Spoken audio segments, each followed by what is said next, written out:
Jusqu'à 13h30, les midis de culture. Nicolas Herbeau, Géraldine Mosna-Savoie. Notre rencontre quotidienne, c'est une conversation à trois voix avec notre invitée. Ce midi, elle est réalisatrice et scénariste. Avant de passer derrière la caméra, notre invitée aime la solitude, celle de l'écriture. Puis vient le temps de choisir les personnages et les acteurs, les lieux de tournage, toujours des endroits réels que son œil viendra peindre ou transformer. Aujourd'hui, elle relève un défi adapté en mini-série, un roman d'espionnage de plus de 700 pages. La série s'appelle, comme le livre d'ailleurs, de l'auteur DOA, Citoyen clandestin, et on peut la voir depuis jeudi dernier sur Arte et jusqu'en septembre prochain sur la plateforme arte.tv. Bonjour Laetitia Masson. Bonjour. Bienvenue dans les Midis de Culture. Merci. Alors Laetitia Masson, on a présenté le livre de DOA, Citoyen clandestin, comme un livre inadaptable. Est-ce que c'est ce que vous avez entendu vous aussi quand vous vous êtes lancé dans ce projet-là, et apparemment ça ne vous a pas arrêté? Rien ne m'arrête, mais non, je n'avais pas eu vent de cette qualification. En fait, j'ai lu le livre, j'ai vu quelque chose en lisant, et donc je me suis dit, je pourrais moi en faire une adaptation un peu frondeuse comme ça, mais en fait j'ai une espèce de façon très claire de voir si on peut fabriquer. J'ai deux casquettes, quoi. J'ai une casquette intellectuelle et une casquette très concrète. Donc j'ai vu que je pouvais le faire avec mes moyens. Donc vous lisez ces 700 pages. Alors je rappelle, paru en 2007, Grand Prix de littérature policière. C'est le premier d'ailleurs de 4 tomes d'une série consacrée au terrorisme international. C'est ce dont il est question dans ce roman. Vous lisez ce roman et immédiatement, il y a comme vous dites, des images qui vous apparaissent. Vous vous dites, voilà, ça se prête totalement à une adaptation à l'écran, en tout cas. Oui, alors je viens pas de naître en lisant Citoyen clandestin. J'ai lu tout John le Carré, j'ai vu beaucoup de films d'espionnage. C'est un univers qui m'intéresse, le monde politique. J'avais déjà réfléchi, enfin, et comme ce livre-là avait une écriture extrêmement contemporaine. Il y a des choses que je n'ai pas pu retranscrire dans le film, enfin dans la série. Mais par exemple, il y a un rapport à la musique qui est un rapport que moi je peux avoir. Je pense que Déo a à peu près le même âge que moi. Donc c'est une écriture très contemporaine. Et ça se passait dans des territoires que je pouvais, moi, filmer. John le Carré, c'est des choses qui sont vraiment dans des pays lointains. J'ai pas, moi, la carrure de... Enfin, je l'ai, mais on ne me l'accorde pas. La carrure d'un cinéaste à qui on confierait une somme d'argent extraordinaire. Donc, dans les petits budgets qu'on m'accorde, c'était faisable. Avant de rentrer dans l'histoire, effectivement, et de parler de la série concrète, quelle est la première image, peut-être, qui vous marque le plus quand vous lisez ce roman-là? Vous vous dites, voilà, ça, c'est sûr, je le mettrai dans mon film ou dans ma série, puisqu'à l'origine, je crois que c'était plutôt, vous étiez parti pour faire un film, plutôt. Oui, exactement. Ce qui m'intéressait spécialement dans le livre, c'était la question de la culpabilité et de l'innocence. C'est-à-dire qu'on voit qu'il n'y a pas d'innocence. Et je suis assez d'accord avec ça. Une fois qu'on connaît le monde, qu'on a analysé, on voit que face aux problématiques, là c'est l'ultra-violence du terrorisme, eh bien, est-ce qu'on peut rester du côté de la frontière du bien? La réponse est non. Mais il ne condamne pas cette réponse, c'est-à-dire il ne condamne pas les coupables de l'État. Il analyse le système et il en conclut qu'on ne peut pas rester du côté du bien. Nous savons de sources sûres qu'il se prépare une action terroriste en France. Karim, un nouveau fidèle, un garçon très prometteur. Toutes les grandes œuvres sont des vengeanses. Dans ce cache-mur pour un putain de chef-d'œuvre. On est en guerre. Une nouvelle forme de guerre, mais on est en guerre. Mais c'est l'image de la France qui est en jeu. On passe à l'action. Parce que là, je peux te dire, il n'y a pas de règle du tout. Je lis le Coran en long, en large et en travers. Je dis à tout le monde que je veux partir au combat. Elle est nickel, ma couverture. Chaque minute compte. Tous les risques, c'est moi qui les prends. Ça vous fait pas peur? Si, ça me fait peur. Enquêtez, il faut que ça s'arrête. Oh, ma sœur, tu fais quoi ici? Je viens prier. Toute seule? Il est où ton mari? Si vous n'arrêtez pas tout de suite vos conneries, vous allez avoir des gros problèmes. Ces types sont dangereux. C'est le meilleur. La mission, c'est empêcher leur grand projet, ici, en France. C'est quoi la suite?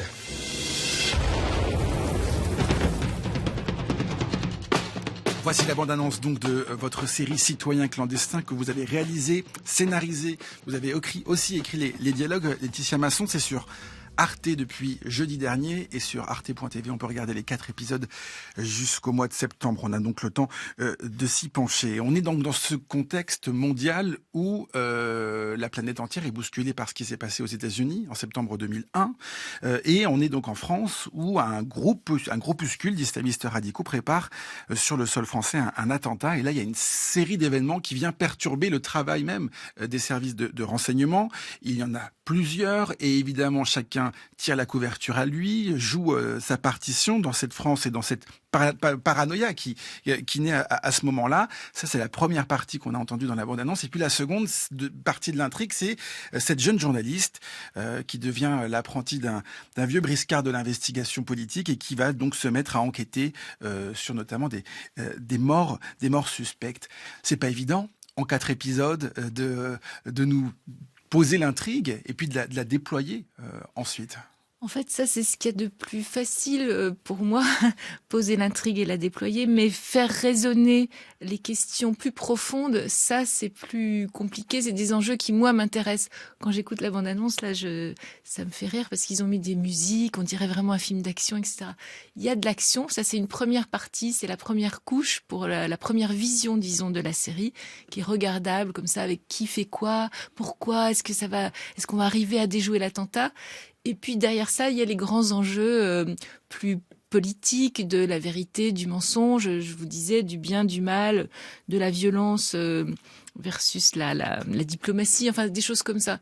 Et donc effectivement, la jeune fille est une innocente, et c'est la seule innocente. Elle est donc pour moi comme le spectateur, c'est elle qui nous conduit dans l'intrigue et qui découvre avec nous la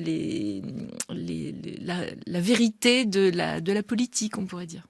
Naïlia Arzoun, c'est elle qui incarne donc cette jeune journaliste qui est d'abord une journaliste de presse féminine et qui va justement, et c'est là où vous parliez des thématiques, qui a envie de raconter des histoires et d'enquêter sur quelque chose de plus sérieux, de plus conséquent et d'entrer par le biais de ces journalistes plus âgés dans effectivement la machination politique, dans des sujets qui sont pour elle plus important aussi, qu'elle veut porter, qui vont d'ailleurs bousculer sa vie. On va pas tout raconter, mais c'est ça le cœur même de cette intrigue.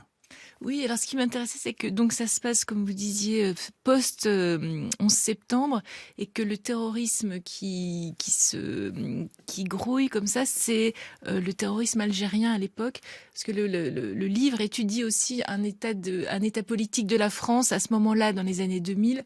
Et il raconte un peu, il fait un peu l'historique du terrorisme. Et on se rend compte que c'est la politique de la France colonisatrice par rapport à l'Algérie qui a fait venir des Algériens. Et qu'on sent aussi de quoi se nourrit le terrorisme. Ça raconte ça aussi. C'est-à-dire d'une forme de maltraitance et d'humiliation de certaines populations qu'on a utilisées, manipulées et qui à un moment se rebellent. Donc la série étudie ça aussi. On m'a beaucoup parlé du casting, etc. Mais le casting le plus important et le plus intéressant, c'est tous ces jeunes gens algériens, acteurs aujourd'hui, qui ont accepté avec une grande intelligence et une grande sensibilité de rejouer les méchants de l'époque. Donc c'est ça qui m'intéresse. C'est de travailler sur aussi... c'est de faire réfléchir sur l'histoire de la France, sur comment, d'où vient la violence et de quoi elle se nourrit. Et là, on voit que tout est dans tout. Que la victime a été bourreau, elle aussi. Vous voyez, on voit bien là dans la situation internationale aujourd'hui. Moi, je fais des films pour faire réfléchir les gens à leur présent. Voilà. Pourquoi vous êtes intéressée par la question du bien, Laetitia Masson ? Oh, c'est une question que tout le monde devrait se poser dans sa propre vie. C'est-à-dire que je trouve que dans chaque étape de nos vies, on est confronté à ça. Être quelqu'un de bien ou être quelqu'un de mauvais. Enfin, mais est-ce que c'est si facile que ça d'être C'est très très très difficile. Bon ou mauvais ? Non, justement, c'est très difficile. C'est vraiment une question existentielle, essentielle. Et comme on est traité comme des consommateurs principalement, on a envie d'avoir de quoi consommer, etc. Donc on est prêt après, je trouve que la société nous rend violents et nous rend tout à fait prêts. Enfin, on a toujours une excuse pour être le méchant de l'histoire, quoi. On a des bonnes excuses, c'est vrai, mais c'est pas une raison. Donc il faudrait envisager, par exemple, d'être bon aussi dans les moyens, c'est ça que vous voulez dire? Parce que si on parle de la question du terrorisme, si on parle de la question de la colonisation, c'est la question qui se pose en fait. Comment dans l'histoire, parce que nous, consommateurs, on peut faire des bons ou des mauvais choix, mais on ne va pas être radicalement bon ou mauvais à cause de ces choix-là. Oui, mais je pense qu'on est manipulé. Enfin, moi, si je regarde le système du cinéma, la façon dont on envisage ce qu'on appelle le public ou les spectateurs, c'est assez terrifiant. C'est-à-dire que à la fois, on est sous la dictature de ce que vont penser les gens. Donc, on essaie de produire des choses, des objets de consommation, donc qui sont fabriqués pour ce qu'on imagine leur plaire. Moi, je refuse absolument ce rapport au spectateur. Pour moi, déjà, ça n'existe pas. Je vais parler à des individus avec des sensations et des sensibilités tout à fait différentes. Et j'essaye de parler à leur intelligence et de les laisser se projeter, eux, dans mon film. En fait, je pensais à ça hier en allant voir un autre film. Je pense que les bons films, c'est des films dans lesquels il y a un espace pour se projeter soi-même. Et on ne nous dit pas tout, on ne nous enferme pas dans un prédiscours ou des images déjà vues, etc. C'est des films dans lesquels on est obligé de s'investir et de réfléchir. On les aime pas, c'est pas la question. C'est comment ils nous transforment et comment on dialogue avec eux. Et c'était quoi le film que vous étiez voir hier? Je savais que vous alliez demander ça, j'en étais sûre. La zone d'intérêt? Ah non, la zone d'intérêt pour moi c'est un chef-d'œuvre, donc oui, bien sûr je peux vous en parler. Là il faudra à nouveau 40 minutes, mais non, hier c'était Hors saison de Stéphane Brisé que j'allais voir. Avec Guillaume Canet. Avec Guillaume Canet et surtout Albar Horvacher, et c'était un de mes grands camarades de travail qui s'appelle Antoine Héberlé qui a fait l'image. Donc tout ça m'intéressait et j'ai passé mon temps à aimer et détester le film. Ah bah on va pouvoir lui dire.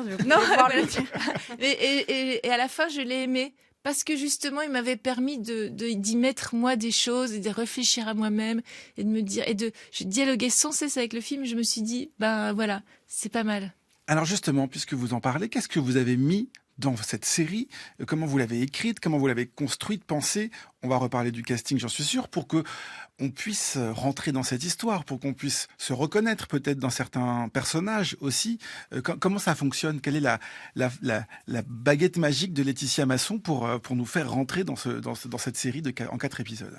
Je crois que c'est pas si construit que ça, ma façon de travailler. C'est-à-dire que je travaille avec tout ce que j'ai pensé. Je disais à Géraldine tout à l'heure, j'ai beaucoup écouté les podcasts des chemins de la philosophie. Je me nourris d'un tas de trucs, de choses intellectuelles, de choses concrètes, voilà.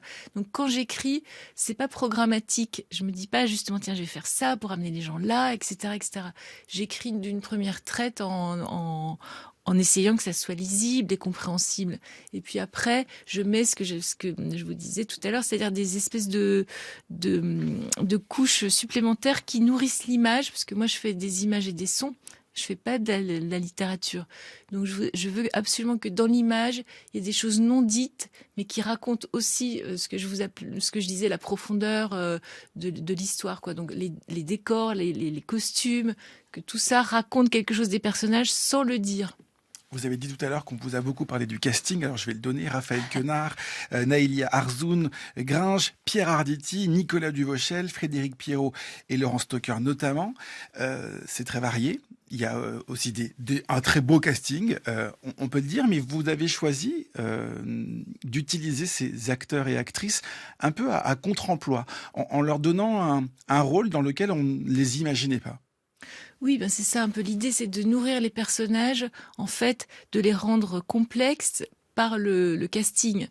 On a souvent l'habitude de dire avec ma casting que 90% du film, il est dans le choix du personnage. Après, on peut diriger bien ou mal, mais là, tous ces acteurs dont on parle sont des acteurs, sont des rôles, donc ils sont très très bons. Après, c'est plus intéressant de les amener là où ils sont pas, et surtout, moi, comme j'avais travaillé avec eux pour la plupart. Je connaissais aussi leur personnalité à eux.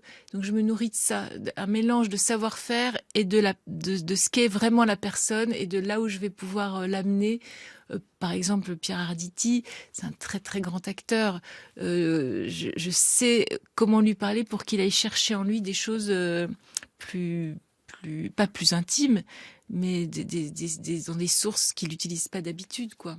On a beaucoup parlé de Raphaël Quenard, qui a été à l'affiche de beaucoup de films ces derniers mois. Il joue Lynx, c'est ce mercenaire solitaire qui est plutôt un gros dur, on peut le dire, dans cette série, sans révéler évidemment tout ce qu'il va faire. Mais vous l'avez positionné dans une situation qui n'est pas habituelle, effectivement. Et pourtant, il arrive à être aussi dans l'ambiguïté de ce personnage, un des personnages importants de cette série. Oui, alors là, c'était vraiment, je l'ai rencontré, enfin, je l'ai choisi bien avant qu'il soit connu. Je n'avais pas vu, les films n'étaient pas sortis. Je l'avais juste vu dans un petit travail d'un étudiant de la FEMIS. Et je m'étais dit, ce type est intéressant. Et je ne savais pas du tout que son fond de commerce, on pourrait dire, ou sa personnalité, c'était plutôt le comique et Moi, je le voyais, je l'ai tout de suite vu. J'ai projeté sur lui quelque chose d'héroïque, un côté double à la Batman. Mais de fait, ce n'est pas lui. Donc là, on a travaillé ensemble. C'était parfois comme ça un petit combat entre nous, parce que je l'ai amené dans un endroit qui était vraiment pas familier pour lui. Mais ça, c'est très bien. Et je trouve que du coup, il est super dans la série parce qu'il est justement ambigu, qu'il a une innocence et il a aussi on croit à son côté tueur. Donc, je trouvais que c'était intéressant de l'amener là. C'était bon. Là, avec lui, c'était pas si évident, mais c'était intéressant.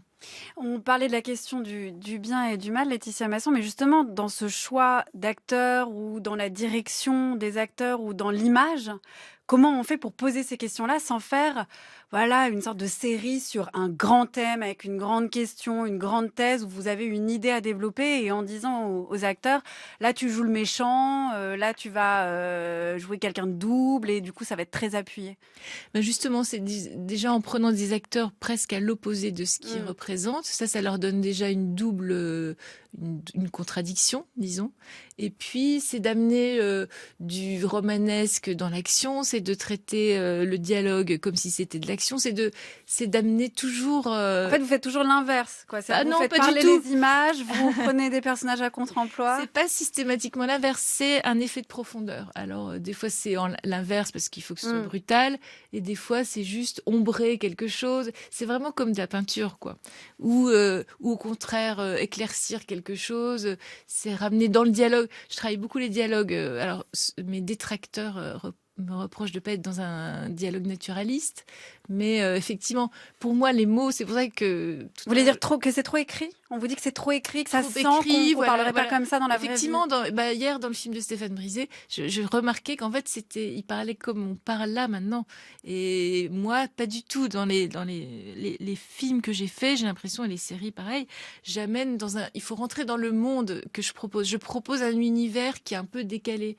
Mais comme quand on lit, je sais pas, un roman de Faulkner, on rentre dans une langue. Ben moi, c'est pareil, j'assume, je prends le risque. Et comme dans un film de Rohmer, par exemple. Oui, alors moi, je déteste Rohmer. Ah bon ? Comment c'est possible ? Je sais pas. Justement, j'ai adoré quand j'étais plus jeune, mais maintenant, non, j'adore Les Nuits de la pleine lune, que je vénère. Mais les autres, j'ai du mal avec ce dialogue un peu... très littéraire pour le coup. Très littéraire, mais qui tourne presque sur lui-même, qui est comme une ritournelle. J'aime le mystère, moi. Donc, j'espère écrire des dialogues qui vont dans la bouche de personnages dont on se dit mais qu'est-ce qu'il est en train de me raconter celui-là, parce qu'en fait c'est pas du tout ça qu'il devrait dire. Là, le militaire Steiner, le personnage joué par Frédéric Pierrot, comme je sais que Frédéric est un type très profond, etc., qui a une grande culture et tout, je lui ai fait dire, je sais plus, on parlait de choses très intellectuelles alors qu'il avait le rôle d'un militaire à la Clint Eastwood. Pas un télo.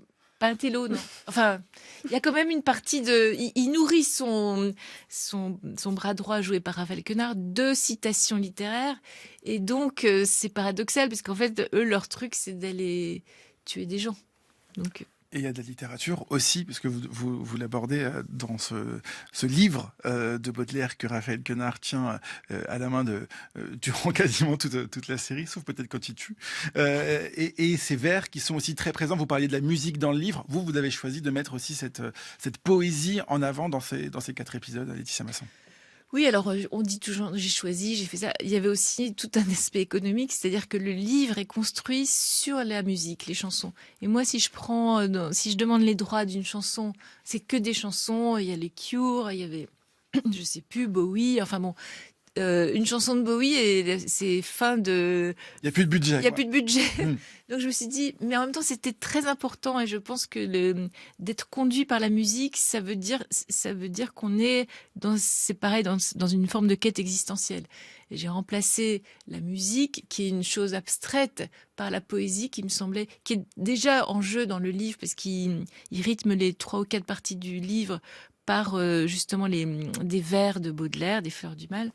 Et je me suis dit, tiens, c'est dans le livre, mais je vais extrapoler, je vais l'utiliser différemment pour retraduire ce qu'il faisait avec la musique. Je l'ai mis avec la poésie. Jusqu'à 13h30, les midis de culture. Nicolas Herbeau, Géraldine Mosna-Savoie. Moi, je pense que le style, c'est la sincérité, quoi. Je pense pas que le style, c'est quelque chose qui se décide. D'ailleurs, je trouve les gens qui ont du style et puis qui en changent et tout, c'est assez suspect, quoi. Donc, comme ça, avant de commencer le film, je me suis dit, là où je serai sincère, ça sera mon style. Donc voilà, à chaque fois que j'ai choisi quelque chose, je me suis dit, est-ce que c'est ce que j'aime, est-ce que c'est moi, quitte à ce que ça me fasse du mal ou que ça soit un peu honteux, ou est-ce que tout ce qui vient de soi n'est pas forcément génial. Voilà, un costume, ça devait venir de moi, un décor aussi, une phrase, un dialogue. Donc je me suis dit, bon, si chaque chose vient de moi, au bout du compte, il y aura une cohérence. La voix du réalisateur Cédric Kahn dans Projection privée, c'était le 19 janvier 1992.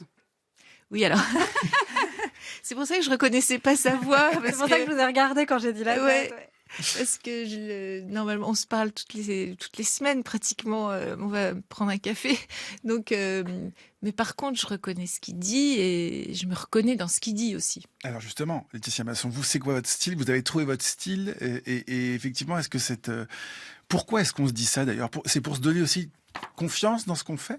Non, moi je pense pas du tout à mon style. Enfin, je crois malheureusement qu'il me dépasse. En fait, j'ai toujours l'impression d'être complètement normale, d'avoir pas de style du tout, et d'être banale. Enfin, et puis quand je passe à l'acte créatif, je vous dis, comme c'est pas tout n'est pas c'est pas théorique. Je suis pas, c'est pas intellectuel. C'est à un moment, ça devient une chose. C'est vrai que j'évoque tout le temps la peinture. Justement, ça fait marrer Cédric qui comprend pas ce que je dis ça, mais parce que c'est quelque chose qui m'échappe. Et donc, comme ça m'échappe, apparemment, quand ça m'échappe, ça devient bizarre. Et donc, les gens pensent que c'est justement... Au début, on m'accusait d'être maniériste. Enfin, pas du tout. C'est que je suis comme... Enfin, ça sort comme ça. Après, effectivement, c'est un risque. Après, je retravaille pour que ce soit compréhensible, qu'il y ait une explication, qu'il y ait que ça vienne pas de nulle part. C'est pas du tout je parle pas de l'inspiration au sens la fille seule dans sa tête. C'est penser après, c'est repenser après, mais sur le moment quand j'écris, par exemple, je suis les personnages, je suis chacun des personnages parce que je veux qu'il y ait de l'humanité. Je n'en juge aucun. Et donc, je lui donne, y compris là, les terroristes. Donc, je me dis, oui, ça, je pourrais le dire, ou je comprends pourquoi. Il faut que je les comprenne absolument de l'intérieur. Ça veut dire que vous vous confrontez à eux aussi. C'est pas parce qu'il y a un personnage qui ne pourrait ne pas vous plaire ou qui n'aurait pas vos valeurs que vous le laisseriez de côté, vous l'abandonneriez ? Au contraire, c'est ça qui m'intéresse. Ce qui m'intéresse dans la vie, c'est les fragiles, c'est les faibles, c'est pas et d'ailleurs on voit, et c'est ça que j'aime bien dans le cinéma américain, c'est que ils construisent leurs héros quand même sur des failles. Donc c'est dans la faille parce que pour moi je pense que l'humanité, elle n'est pas justement mauvaise au départ, que c'est des parcours, c'est des trajets qui rencontrent des obstacles et qui font que ça dévie. Mais chacun a été un enfant. Et donc chacun a eu une chance. Et puis après, voilà, ça s'est mal passé. C'est le parcours de ça s'est mal passé qui m'intéresse. Alors, puisque vous parlez d'enfance, un petit point sur d'où vous venez, Laetitia Masson. Vous êtes née à Épinal, vous avez grandi à Nancy, vous avez une mère prof d'anglais et un père enseignant et fan de Godard. Il y avait donc déjà du cinéma à ce moment-là quand vous étiez jeune enfant, mais vous avez voulu d'abord être peintre. Oh, j'ai voulu être plein de trucs. Je voulais être prof de chinois. Après, je voulais être journaliste. Et puis après, voilà. Et après, je me suis dit que le cinéma. Enfin, j'ai senti que dans le cinéma, je pouvais mettre tout ça, en fait. Je pouvais. Prof de chinois. Prof de chinois. J'ai été filmer un truc à Shanghai. Non, c'est vrai. Je reste avec mes passions, mais disons que justement, je peux mettre tout, chaque geste, et ça me ressemble assez bien parce que rien n'est parfait. Mais il y a une envie de comprendre et de connaître, quoi. Et donc. Mais alors pourquoi est-ce que le cinéma est justement le réceptacle de toutes ces envies selon vous? Parce qu'en plus, vous l'avez dit, le cinéma, on peut écrire, vous inventez, vous scénarisez, vous écrivez les dialogues, vous réalisez. Donc vous avez la main sur tout, ce qui est génial. Mais c'est aussi une industrie contraignante. Vous avez parlé beaucoup de budget depuis tout à l'heure. On sent que c'est quand même quelque chose qui influe sur votre façon de travailler. Et c'est ça qui est génial, c'est qu'à la fois il y a une partie artistique, il y a une partie humaine, puis il y a une partie commerciale. Et cette partie commerciale, si j'y étais pas confrontée, je me serais déjà retirée du monde depuis longtemps. J'habiterais dans une cabane et ça, c'est ma vraie nature. Mais d'être obligée pour gagner ma vie, parce que j'ai pas d'héritage, pour gagner ma vie, de me confronter au système et d'essayer de le convaincre, alors que vraiment moi je suis à la marge, que je résiste beaucoup justement à la loi du marché, etc. Donc du coup j'ai l'impression d'être dans des entretiens d'embauche tout le temps, comme n'importe qui. J'ai pas perdu le contact avec mes convictions politiques, c'est-à-dire je rejoue ma vision politique par moi-même. Je suis, j'ai dit une fois déjà, mais je suis la souris de laboratoire pour mes propres travaux. Je sais ce que c'est que d'être humilié, je sais ce que c'est que ramer, je sais ce que c'est que...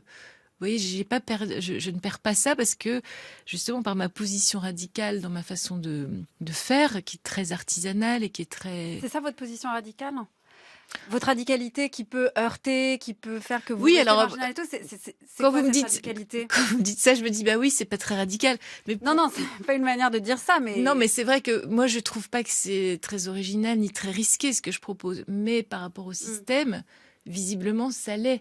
Donc je réfléchis à pourquoi, comment. Mais faut dire aussi que la société évolue assez vite maintenant. Donc entre le moment où j'ai commencé. Mais moi, je faisais mon premier film, c'était une jeune fille qui était licenciée, qui était au chômage pendant le film. À l'époque, on m'avait dit « Ah non, c'est bon, la communiste qui veut parler des chômeurs, c'est bon, laisse tomber. » Et donc, ça, c'était le début. Et aujourd'hui, c'est d'autres sujets, mais c'est toujours, visiblement, je suis toujours décalée. On va retourner au début. Bon, vous êtes capable d'aller jusqu'où pour avoir ce boulot-là ? Mais moi, je suis capable d'aller très loin. C'est là où vous vous trompez. Moi, si je vous réponds comme ça, c'est parce que j'ai besoin de ce travail, c'est tout. Pourquoi vous avez tant besoin que ça ? Mais parce que j'ai besoin d'argent. Pourquoi vous avez besoin d'argent ? Mais parce que j'ai envie de faire des choses, parce que j'ai pas envie de rester dans cette ville de merde, et parce que j'ai pas envie de rester chez mes parents. Parce que ça va pas chez mes parents. C'est quoi vos rêves et vos espoirs ? Bah, il est énorme mon espoir, c'est que j'ai envie de mettre de l'argent de côté, j'ai envie de pouvoir m'exprimer, faire les choses que j'ai envie de faire. Vous rêvez à quoi ? J'ai envie de chanter, voilà. Mais chanter quoi ? Bah, des chansons. Chanter quoi ? Je vais pas vous chanter de... Vous savez chanter ? Bah oui, j'ai chanté, j'ai pas envie de chanter comme ça dans le vague, hein. Un extrait de votre film, Laetitia Masson, En avoir ou pas, c'était en 1995 avec Sandrine Kiberlin qu'on vient d'entendre dans le rôle principal. Et Didier Flamand qui lui donne la réplique, qui était excellent. Vous en parliez justement il y a quelques instants, ce premier long métrage avec d'abord une rencontre, celle avec cette actrice Sandrine Kiberlin, et puis l'idée de montrer des choses qui sont proches du réel, en tout cas d'être ancrées dans une forme de réel, de réalité, qui était la vôtre peut-être à l'époque et qui est peut-être toujours la vôtre. Oui, enfin, le réel de tout le monde, en fait, c'est ça. Le mien, je m'en fous un peu, mais en fait, ce qui m'intéresse, c'est le réel des gens. Comme moi, je suis provinciale, on oublie à Paris, parce que on croit que Paris, c'est le réel, mais c'est pas tout à fait le réel. Quand on va en province, là, c'est le réel. Et c'est pas du tout, ça rigole pas du tout. Et donc, mais je me rends compte qu'à l'époque, je faisais des films sur des gens qui étaient confrontés à un système et que maintenant, ce qui m'intéresse, c'est d'analyser le système lui-même. Ce que je fais dans Citoyen clandestin. J'analyse un système politique. Et en fait, ceci dit, chaque individu est un système. Je me vois aussi comme un système et j'essaye de me systématiser. Mais ça m'intéresse de voir comment c'est fabriqué et contre quoi on lutte et de quoi ça se nourrit. Parce que ça se nourrit toujours, un système, ça se nourrit toujours des fragilités humaines. Comme vous disiez, de la faille qui fait qu'on va dire, bah oui, ok, on voit bien, aujourd'hui, on parle beaucoup des abus de pouvoir. Il n'y a pas que les abus sexuels, les abus de pouvoir dans tous les domaines. Et donc, on est tout le temps confronté à ça. Si on dit pas oui, on perd quelque chose. Moi, si je dis pas oui, je perds quelque chose. Vous aussi, j'imagine. Et donc, c'est ça qui m'intéresse. C'est comment on peut résister, quel est le prix à payer. Bon, voilà, on voit bien que je suis en boucle par rapport à mes débuts, mais c'est... Ah non, vous avez quand même changé d'échelle. Vous êtes passé, comme vous le dites, oui, voilà, de l'individu au système. Systémique. Et justement, je me suis beaucoup intéressée... Enfin, j'ai fait des portraits de filles, pas mal. Et là, ce qui m'intéressait beaucoup dans Citoyen clandestin, c'est que c'était un monde d'hommes. Je pense qu'aujourd'hui, ça a peut-être changé, même les services secrets, etc. Mais donc, de filmer tous ces hommes, en plus, tous ces hommes en costume, avec la costumière, on se disait, mais alors attends, comment et on le voit quand on rentre dans des administrations, on voit beaucoup de gens en uniforme. Et qui se cache derrière les uniformes? C'est tout ça qui m'intéresse. Vous parliez justement de liberté. Quel est le prix à payer de refuser, par exemple, de faire telle chose? En tout cas, on sait que l'industrie du cinéma, il y a des décideurs aussi qui sont des décideurs financiers. Vous, il y a déjà des projets où vous êtes retiré parce qu'on ne vous laissait pas cette liberté dont vous parliez? Ah oui, oui. On m'a proposé le plus flagrant, c'était par rapport à des publicités. C'est quand vous êtes jeune, au début, j'ai été remarquée, j'ai eu un peu de succès et tout, donc on m'a proposé de la pub. La pub se nourrit aussi des talents comme ça et donc j'ai dû renoncer, enfin j'ai refusé parce que c'était, en fait, je refuse jamais pour des questions, on pourrait croire pour des questions artistiques parce que je voudrais justement imposer mon style, ou c'est jamais ça. C'est quand ça n'est pas juste du point de vue politique pour moi. Et donc, c'était un truc pour McDonald's surréaliste, des histoires aujourd'hui, tout ça est passé parce que aujourd'hui, le système intègre ses propres contradictions. Moi, à l'époque, c'était pour McDo, il fallait proposer un projet et c'était un père avec son enfant au McDo. Et on m'avait dit, mais non, c'est pas possible parce que nous, McDo, c'est la famille. Il faut qu'il y ait la femme. Je dis, mais non, ce qui est intéressant, c'est de montrer que d'un coup, ils sont là, le père et l'enfant et tout ça. Maintenant, donc j'ai dit, bah, ok. Et aujourd'hui, ça passerait tout à fait parce que le système intégrait que, bah, il y a un marché des pères seuls avec les enfants. Dès qu'il y a un marché, c'est ok pour le système. Mais bon, les marchés changent, mais je suis très sensible. Je suis pas dupe, en tout cas, je vois bien comment ça fonctionne. Et dès que je vois que je ne veux pas participer à ça. Quel est votre rapport on parlait du réel, on parlait aussi, et en préparant cette émission, j'ai lu que vous alliez justement chercher les endroits où vous allez tourner de manière très très minutieuse. Vous partez en tournée en France, c'était le cas notamment donc pour En avoir ou pas. Votre rapport justement au documentaire, par exemple. Ça, c'est un endroit où on peut aussi faire changer les choses, avoir un discours, montrer le réel. Comment est-ce que vous voyez ce genre-là? Alors pour moi, il y a des documentaires que je trouve fantastiques. Moi, justement, je me suis confrontée 1 ou 2 fois aux documentaires. C'est pas pour moi, parce qu'en fait, c'est pas le réel. On cadre le réel. C'est-à-dire, on arrive avec une caméra, on décide de ce qu'on va filmer. Et même dans le documentaire aujourd'hui, moi, j'ai eu des expériences où c'est pareil, j'ai renoncé, j'ai abandonné, enfin j'ai refusé de plier parce que, enfin pas de plier, mais disons de rompre. Je fais comme le roseau, je veux bien plier, mais jusqu'à un certain point. Et parce que on me demandait de contredire ce qui s'était passé ou de manipuler le réel. Donc en fait, la partie documentaire, je la fais justement en allant sur place, en voyant les lieux, les gens, en écoutant ce qu'ils me disent, mais sans le filmer, sans le manipuler. Je m'en nourris comme d'une source de vérité, disons. Mais si je dois, moi, faire un objet à partir du réel et dire c'est ça le réel, j'ai beaucoup de mal parce que je ne veux pas, par exemple, si on interviewe quelqu'un qui est ému et que son émotion l'envahit, eh bien moi j'ai envie de couper la caméra. Alors que par rapport à ce qu'on attend au spectateur, l'émotion c'est ce qu'on cherche, c'est ce qui a le plus de prix. Donc on veut que la caméra continue à tourner. Ça je refuse. Parce que je sais que moi quand je suis filmée, par exemple, je trouve ça très très très violent. Vous êtes filmé en ce moment d'ailleurs. Oui, justement, j'en parlais avec un jeune homme dans le couloir.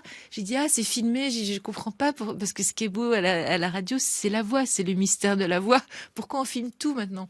Je pense qu'il y a trop d'images qui ne sont pas des images pensées, mais qui sont des images de flux, où justement, je sais pas quelle tête je vais avoir, mais au secours. Nous non plus, on fait pas. Voilà, c'est ça. Rassurez-vous. Mais ça n'a pas d'intérêt de se voir tout le temps. Enfin, mais je sais que les réseaux se nourrissent. L'image est devenue un langage parlé, quoi. Alors que pour moi, c'est un langage sacré. Tout le silence. Le silence, j'adore. Non, mais c'est la musique, la voix des chanteurs, c'est un truc extraordinaire.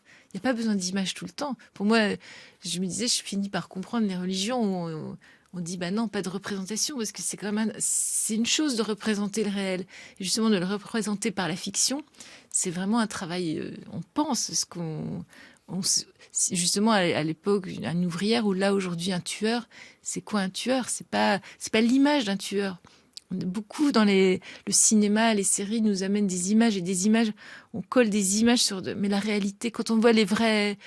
Moi, j'ai rencontré un garçon qui faisait partie de la, je sais plus si c'est de la BRI ou de la, et c'était une personne, quoi. C'était pas l'image c'était pas les gens qu'on voit dans les séries. C'était tout autre chose. Pas une caricature, vous voulez dire. Pas une caricature, une vraie personne qui était autre chose que ça, mais qui étant ça était tout à fait fascinante. Ouais. Merci beaucoup Laetitia Masson, on s'approche de la fin de l'émission. Je rappelle que Citoyen clandestin est diffusé sur Arte depuis jeudi dernier et que c'est disponible sur la plateforme arte.tv jusqu'en septembre prochain avec au casting notamment Raphaël Quenard, Naïlia Arzoun, Gringe, Pierre Arditi, Nicolas Duvauchel, Frédéric Pierrot et Laurent Stocker. Et pour finir, Laetitia Masson, nous avons choisi 2 chansons en référence au titre de votre série. Une chanson avec le mot citoyen, une chanson avec le mot clandestin. Laquelle souhaitez-vous écouter ? Clandestin.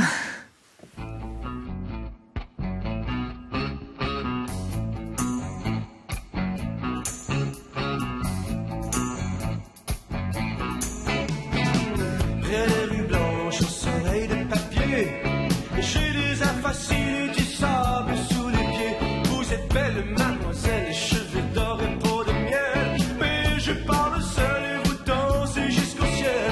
Partir si loin pour chercher ma maison, courir un peu plus vite et retrouver ma déraison.